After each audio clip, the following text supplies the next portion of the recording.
Friday. Cheers, salud, prost, slancha, or as I say, chandan, whatever you say. It's time to raise a glass. It is National Beer Day. So, of course, I had to bring some friends. We're talking with two ladies who left their corporate jobs to take on the male-dominated beer industry. Okay. And open the first woman-owned craft brewery in New York City. Just a hint. They've got 2, soon to be 3 locations open. Okay. Tara and LeAnn just celebrated 2 years since they opened Talea, their brewery in Williamsburg, and they are joining us now to toast the day, a big holiday for you guys, huh? Yeah, National Beer Day. The best Thank holiday. you for being here. We're so excited for this. Everybody was concerned in the studio if there'd be enough beer to go around, and it looks like you delivered. So thank you for being here. Talk to me about, we mentioned it is a male-dominated industry. You know, unfortunately, when you think beer, you think dudes, sports, chilling, man caves, all that. Where were you at in life? First of all, how did you two meet? And then how did you come up with the idea to open your own brewery? Yeah, LeAnn and I met in 2018 at a beer startup that's not our company, so an e-commerce company. We had both left corporate careers. LeAnn worked in finance, I worked in consulting. We both had MBAs, but we both had a love of craft beer. So we sort of did a baby step into working for this other company, and within 3 months, we started an LLC and basically, you know, signed our future away and married each other in terms of our business lives. That is fantastic, and you know, this is a prime example of taking something that you just love, a hobby, or like, you know, who doesn't like a good drink, and turning it into a business. So, what was that process like? Was it difficult? I imagine it took some time and a lot of, you know, blood, sweat, and tears to eventually get to this point where you now have 2 open, third one on the way.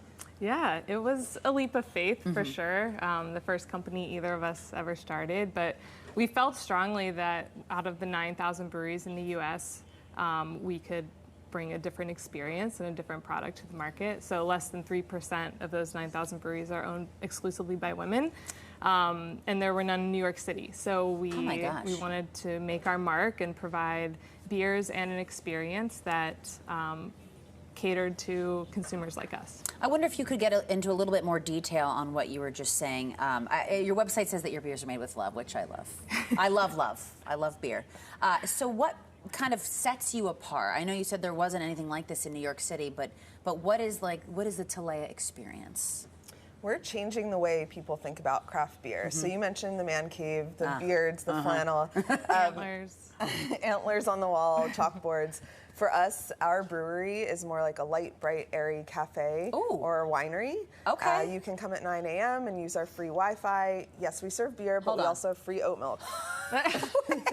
Well, that's like my favorite things all jumbled into one thing. All right, let's get into this. So our first one, I'm gonna pour if you don't mind. This is a lager, weekender lager.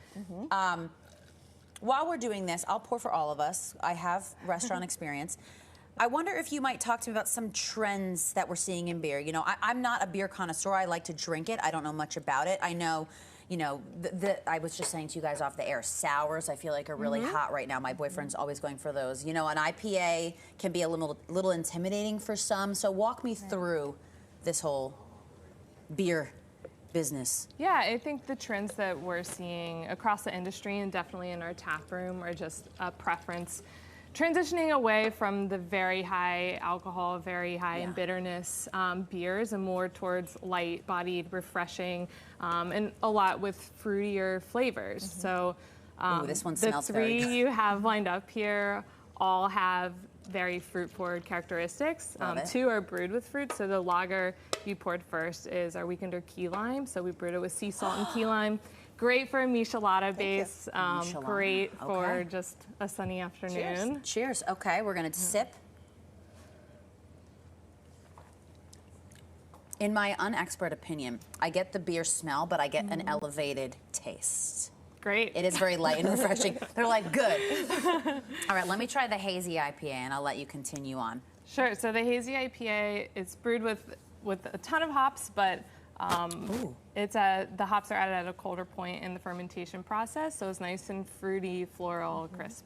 Okay, and I'm gonna go ahead and try the sour. Ladies, feel free to either drink or not drink. I know 10:15 is a little early for most. I'm fine with that. Oh, that's okay. Yeah, this is our banana split God. sour, so it's brewed with banana and vanilla.